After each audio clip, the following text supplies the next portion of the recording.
Blog Talk Radio.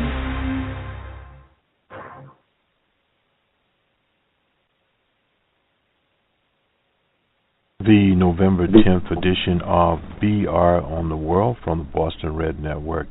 Incidentally, we are bringing together our new home at bostonred.org. Our goal there is to integrate all of our productions under one roof and give a unified appearance. We are Boston Red, which is our political program, Numbers Man, which deals in economics, primarily macroeconomics, and we also have the Open Source Report, which deals with the open source movement, Linux, security, etc. We'll have a program over there on net neutrality, that is in the United States, or the open internet, which is more of a worldwide venture. We're on several platforms these days. This will be at Blog Talk. We're also on Spreaker and iHeartRadio, Stitcher, that's a mobile device network. We are there also. And this program will have to come onto one of the others. BR on the World is not on Stitcher at this point in time. But we are trying to integrate all of these programs. And the reason we have this particular program is that in North America, there is never enough attention given to international events. It shouldn't be that we have to have one program for this or one program for that. It's some sort of fragmentation, but we are trying to overcome it, dealing in the realistic situation. This program is on the APEC CEO Summit, which is being held in Beijing, and there has not been as much news of it in the U.S. as it should be, but it's very important to remember when we talk of the Asia-Pacific, we're talking about the Russian Federation, we're talking about China, Japan, Viet Nam, Australia, and various other nations. You'll hear some here from, of course, the President Barack Hussein Obama of the U.S., Vladimir V.I. Putin of the Russian Federation, and from the President of Viet Nam, Tom Sang.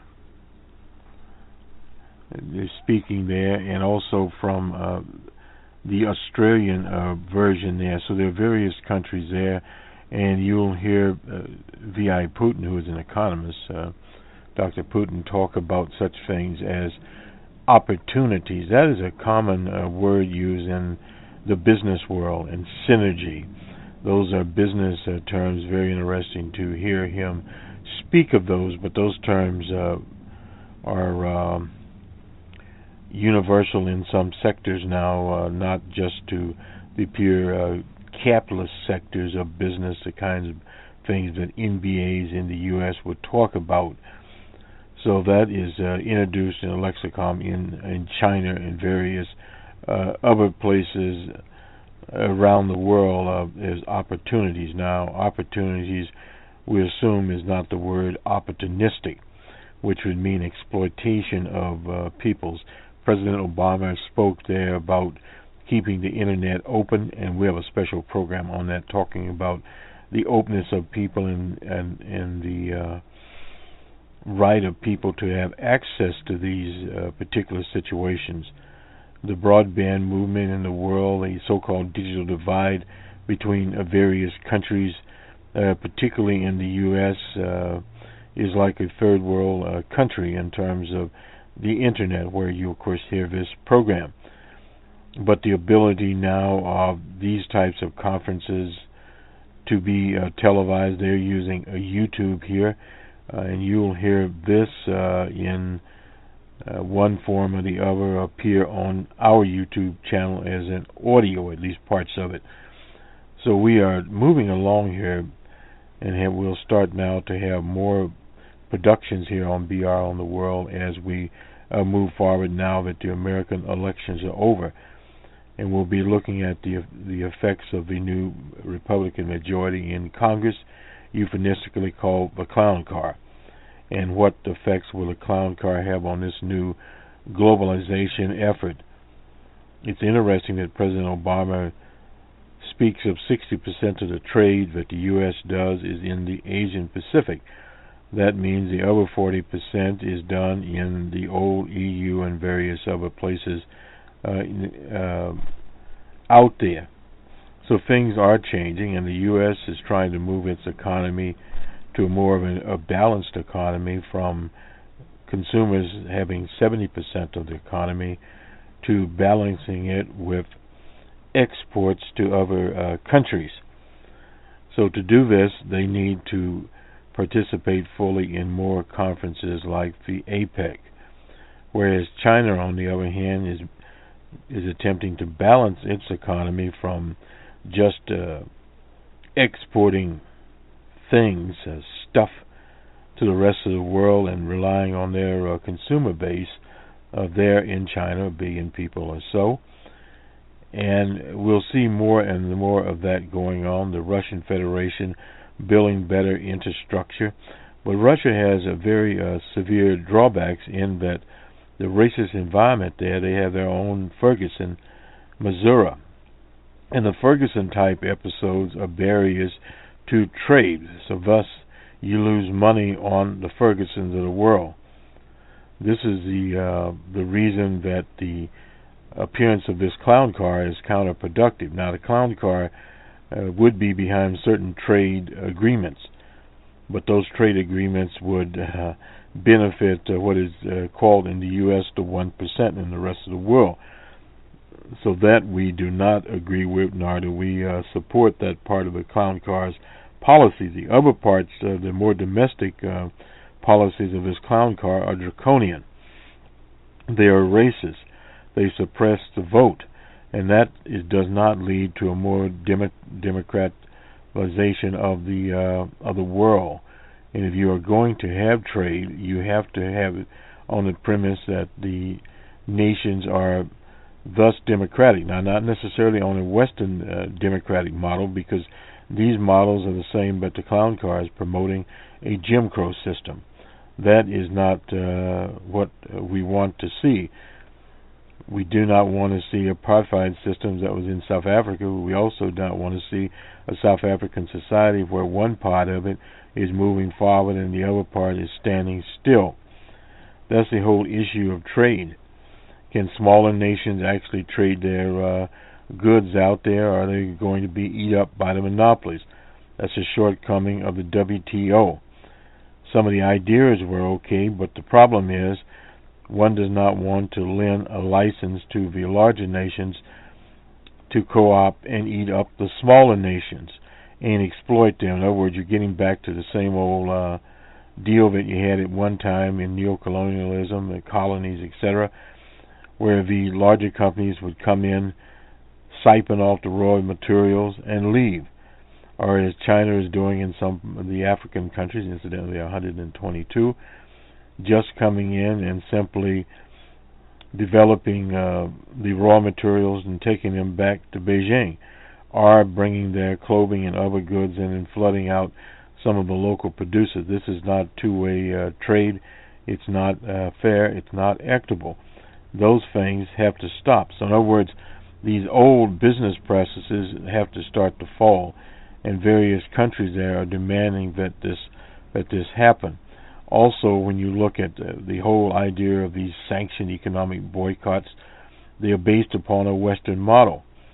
The only reason the Russian Federation is susceptible to the boycotts and their ruble is that the Russian Federation is underdeveloped. This is the same situation that's in Iran, the same situation in various other countries that the U.S. has got these economic boycotts on. They did that on the nation under the leadership of Zimbabwe.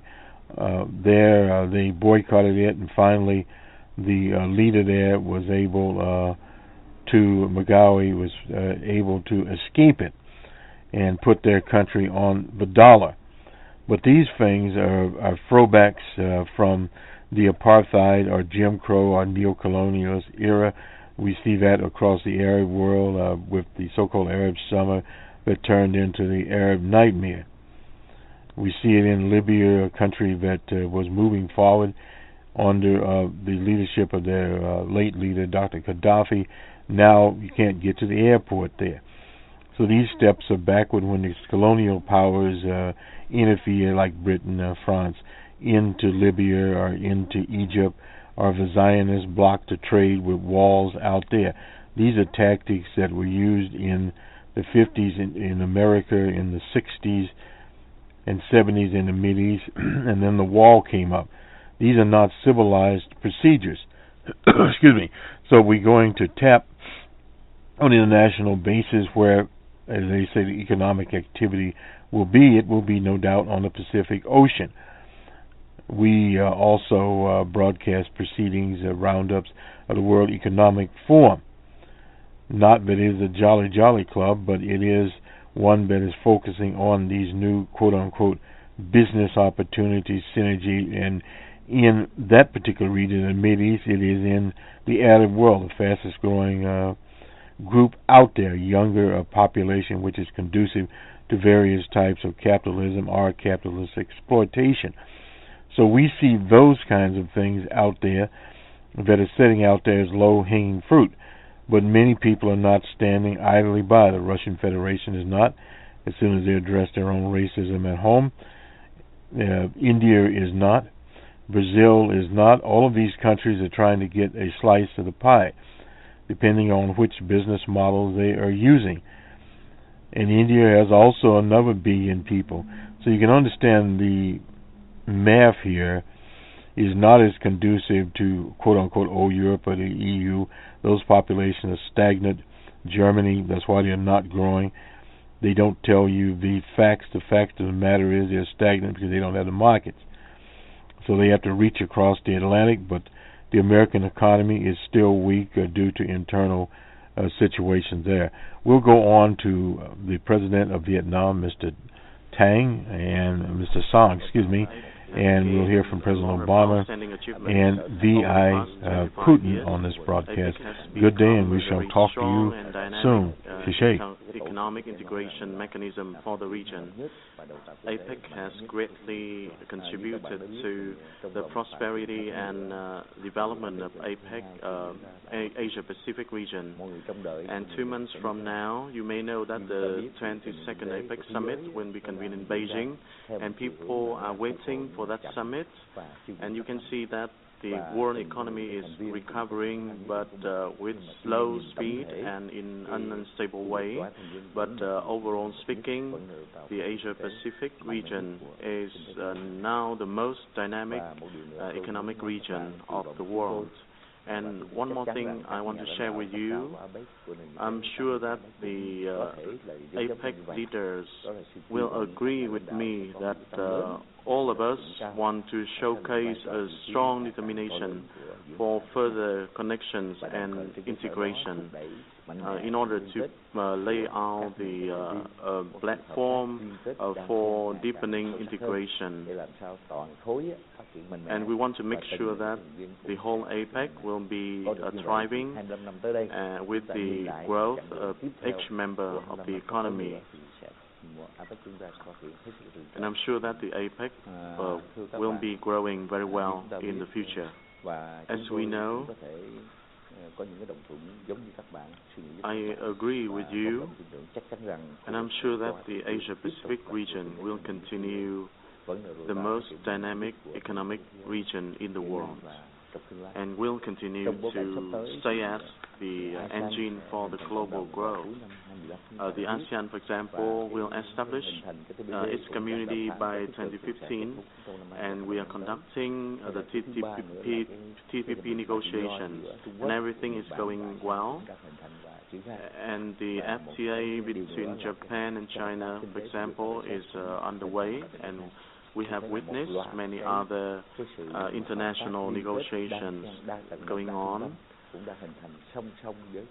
We see the ASEAN architecture with multi-layer, multi-center mechanism is taking shape along with the APEC.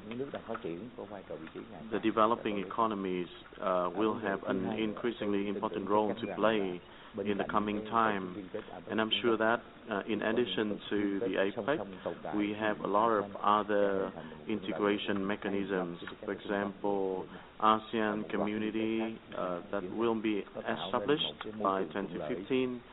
These are the favorable settings for the economies in the region to develop in a more democratic and equal way in order to create the drivers for integration in the region.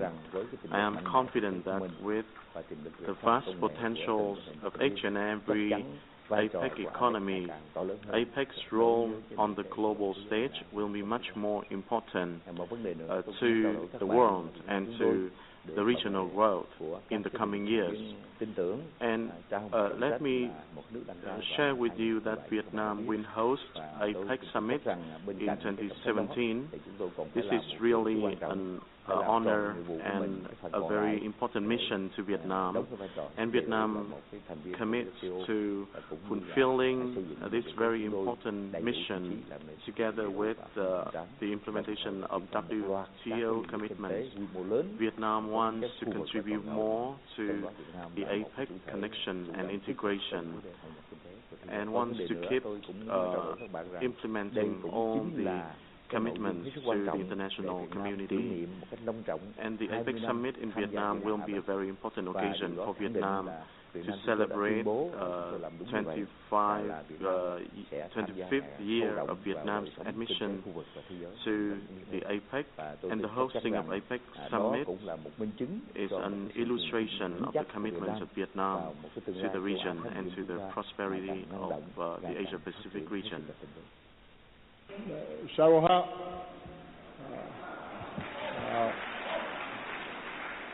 Thank you, Andrew, for that introduction. I have had the pleasure of getting to know Andrew very well these past few years. We have worked him hard. He's helped my administration with strategies for growing high-tech manufacturing to hiring more long-term unemployed. He's just as good at corporate citizenship as he is at running a corporation.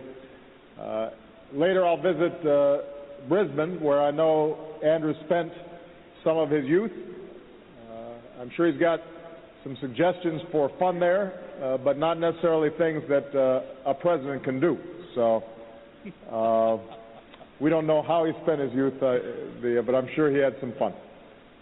It is wonderful to be back in China, and I'm grateful for the Chinese people's extraordinary hospitality. This is my 6th trip to Asia as president, and my 2nd this year alone. And that's because, as I've said on each of my visits, America is a thoroughly Pacific nation. We've always had a history with Asia. And our future, our security and our prosperity is inextricably intertwined with Asia. I know the business leaders in attendance today agree.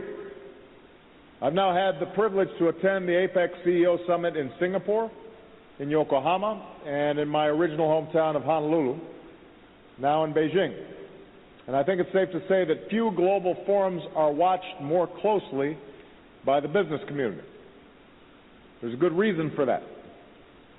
Taken together, APEC economies account for about 40% of the world's population and nearly 60% of its GDP. That means we're home to nearly 3 billion customers and 3/5 of the global economy. And over the next 5 years, nearly half of all economic growth outside the United States is projected to come from right here in Asia. That makes this region an incredible opportunity for creating jobs and economic growth in the United States. And any serious leader in America, whether in politics or in commerce, recognizes that fact. Now, the last time I addressed this CEO Summit was 3 years ago. Today I've come back at a moment when, around the world, the United States is leading from a position of strength. This year, of course, has seen its share of turmoil and uncertainty. But whether it's our fight to degrade and destroy the terrorist network known as ISIL, or to contain and combat the Ebola epidemic in West Africa, the one constant the one global necessity, is and has been American leadership. And that leadership in the world is backed by the renewed strength of our economy at home. Today, our businesses have created 10.6 million jobs over the longest uninterrupted stretch of job growth in American history. We're on pace for the best year of job growth since the 1990s. Since we started creating jobs again, the U.S. has put more people back to work than Europe, Japan, and every other advanced economy combined. And when you factor in what's happening in our broader economy, a manufacturing sector that, as Andrew said, is growing now at a rapid pace, graduation rates that are rising, deficits that have shrunk by 2/3, healthcare inflation at 50-year lows, and an energy boom at new highs. When you put all this together, what you get is an American economy that is primed for steadier, more sustained growth, and better poised to lead and succeed in the 21st century than just about any other nation on earth. And you don't have to take our word for it. Take yours. For 2 years in a row, business executives, like all of you, have said that the world's most attractive place to invest is the United States. And we're going to go for a three-peat. We're going to try to make it the same this year. But despite the responsibilities of American leadership around the world, despite our attention to getting our economy growing, there should be no doubt that the United States of America remains entirely committed when it comes to Asia. America is a Pacific power, and we are leading to promote shared security and shared economic growth this century, just as we did in the last. In fact, one of my core messages throughout this trip, from APEC to the East Asia Summit to the G20 in Australia, is that working together we need growth that is balanced, growth that is strong, growth that is sustainable, and growth where prosperity is shared by everybody who is willing to work hard. As President of the United States, I make no apologies for doing whatever I can to bring new jobs and new industries to America. But I've always said, in the 21st century, the pursuit of economic growth, job creation, and trade is not a zero-sum game. One country's prosperity doesn't have to come at the expense of another. If we work together and act together, strengthening the economic ties between our nations will benefit all of our nations. That's true for the nations of APEC. And I believe it's particularly true for the relationship between the United States and China.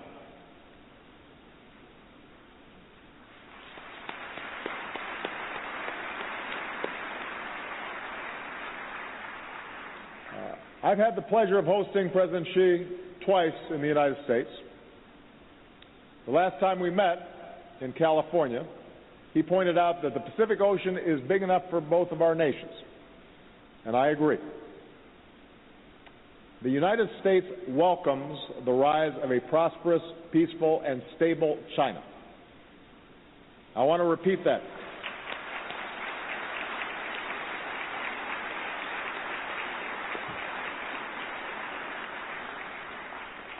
I want to repeat that. We welcome the rise of a prosperous, peaceful, and stable China.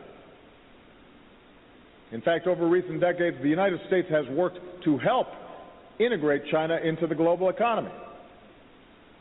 Not only because it's in China's best interest, but because it's in America's best interest and the world's best interests. We want China to do well.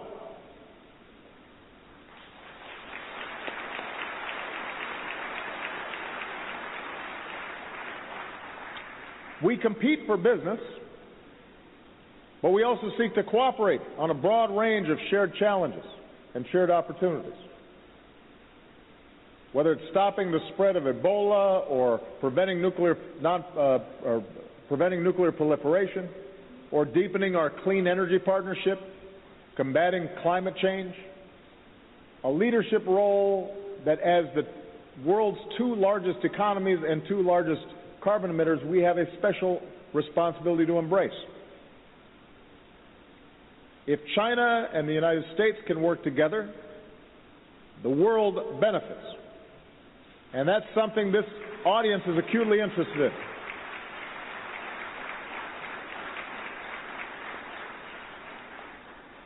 We continually have to work to strengthen the bilateral trade and investment between our two nations.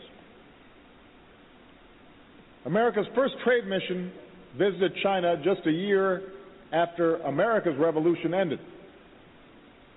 230 years later, we are the two largest economies in the world. And the trade and investment relationship we have benefits both of our countries. China is our fastest growing export market. Chinese direct investment in the United States has risen sixfold over the past 5 years. Chinese firms directly employ a rapidly growing number of Americans. And all these things mean jobs for the American people, and deepening these ties will mean more jobs and opportunity for both of our peoples.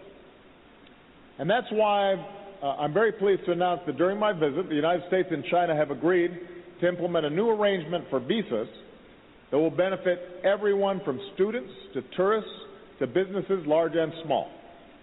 Under the current arrangement, visas between our two countries last for only 1 year. Under the new arrangement, student and exchange visas will be extended to 5 years. Business and tourist visas will be extended to 10 years.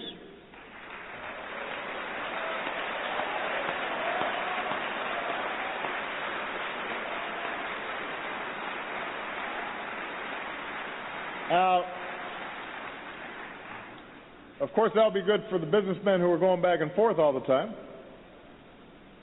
But keep in mind, last year, 1.8 million Chinese visitors to the United States contributed $21 billion to our economy and supported more than 100,000 American jobs. This agreement could help us more than quadruple those numbers. I've heard from American business leaders about how valuable this step will be, and we've worked hard to achieve this outcome because it clearly serves the mutual interests of both of our countries.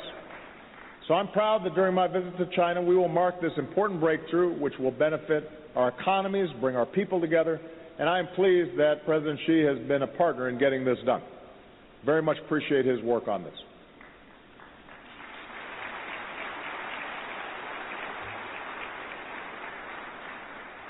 Deepening our economic ties is why I also hope to make progress with President Xi towards an ambitious, high-standard bilateral investment treaty that opens up China's economy to American investors. An agreement that could unlock even more progress and more opportunity in both of our countries. We're also working to put in pursuit of an international agreement on the ITA. And we'll speak directly and candidly, as we always do, about specific actions China can take to help all of us across the Asia-Pacific to expand trade and investment, which many of the CEOs I talked to raised in our discussions. We look to China to create a more level playing field on which foreign companies are treated fairly, so that they can compete fairly with Chinese companies. A playing field where competition policy promotes the welfare of consumers and doesn't benefit just one set of companies over another. We look to China to become an innovative economy that values the protection of intellectual property rights and rejects cyber theft of trade secrets for commercial gain. We look to China to approve biotechnology advances that are critical to feeding a growing planet on the same timeline as other countries. To move definitively towards a more market-determined exchange rate. And yes, to stand up for human rights and freedom of the press. We don't suggest these things because they're good for us. We suggest that China do these things for the sake of sustainable growth in China and the stability of the Asia-Pacific region. And I look forward to discussing these issues along with China's concerns and ideas with President Xi over the next few days. Now, even as America works to deepen our bilateral ties with China, we're focused this week on deepening our ties with all the APEC economies, including reducing barriers to trade and investment so that companies like yours can grow, create new jobs, and promote prosperity across the Asia-Pacific region. After all, Asia's largest export market is the United States. That benefits American consumers because it's led to more affordable goods and services.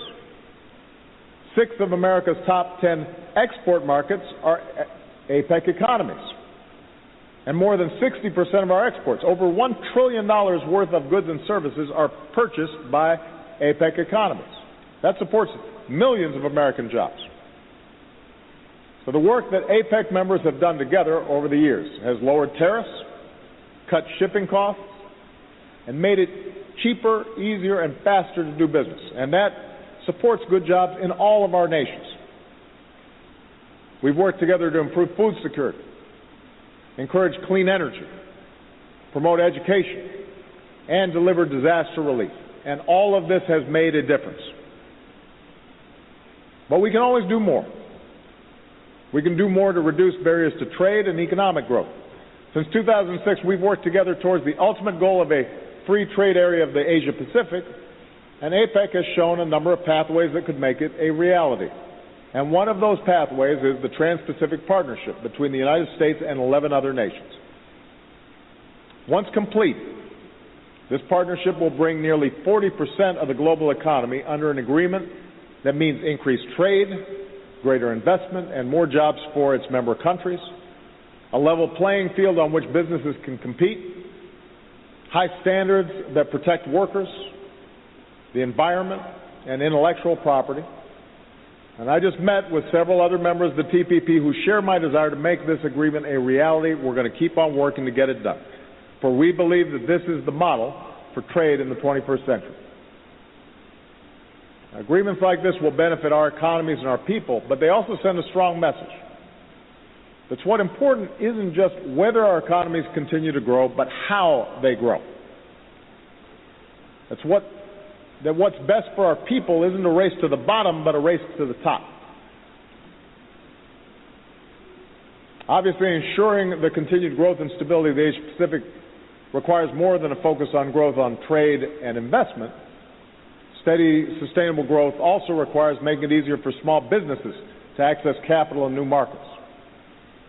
And when about 1/3 of small businesses in the region are run by women, then steady, sustainable growth requires every woman's ability to fully participate in the economy. That's true in the United States. That's true everywhere. Steady, sustainable growth requires promoting policies and practices that keep the Internet open and accessible. Steady, sustainable growth requires a planet where citizens can breathe clean air and drink clean water and eat safe food and make a living fishing healthy oceans.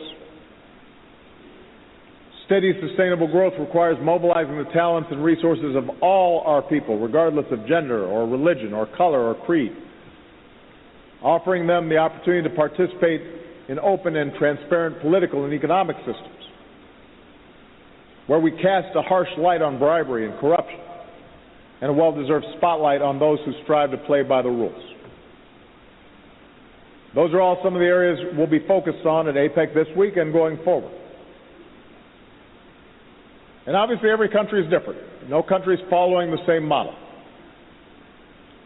But there are things that bind us together, and despite our differences, we know there are certain standards and ideals that will benefit all people. We know that if given a choice, our young people would demand more access to the world's information, not less. We know that if allowed to organize, our workers would better demand working conditions that don't injure them, that keep them safe, that they're looking for stronger labor and environmental safeguards, not weaker. We know that if given a voice, women wouldn't say, give us less. They'd speak up for more access to more markets, more access to capital, more seats in our legislature, in our boardrooms. And so these are all key issues in growth as well. Sometimes we focus just on trade and investment and dollars and cents, but these things are important as well. These ideals aren't just topics for summits and state visits. They're touchstones of the world that we're going to leave to our children. The United States is not just here in Asia to check a box.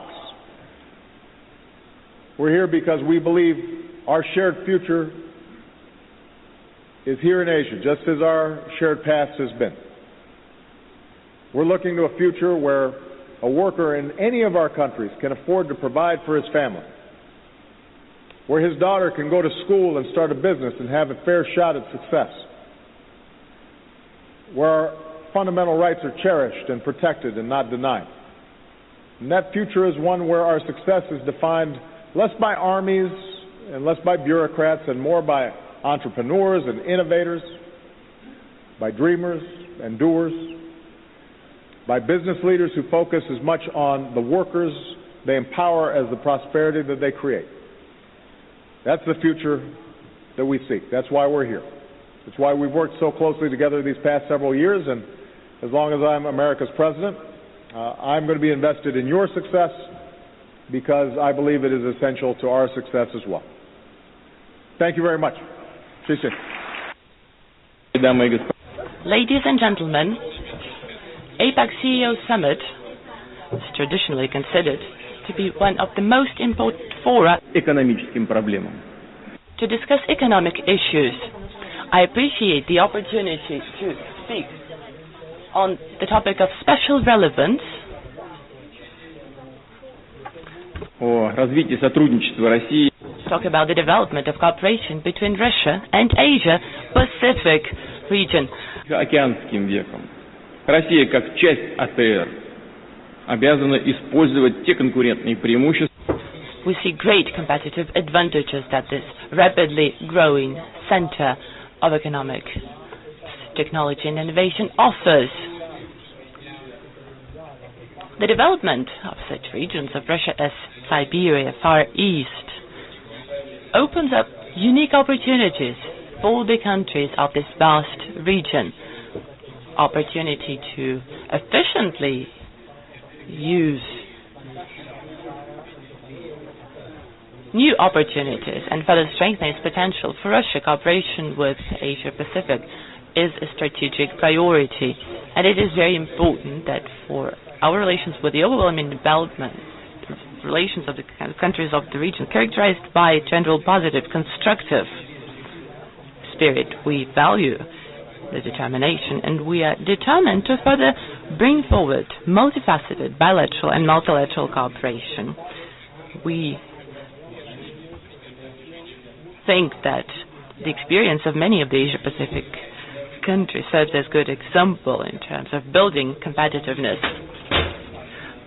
They are at the forefront when it comes to innovation, finance, and investment, and even despite negative financial trends of the past few years have been showing good dynamics with an insignificant drop in growth rates. That said, in order not to be caught in the retracted recession, the countries of the region will need to do important structural reform. It is not by chance that our Chinese friends outlined structural reform as one of priorities for its APEC presidency. Russia is no exception. For us, structural economic reform is a top priority. Today,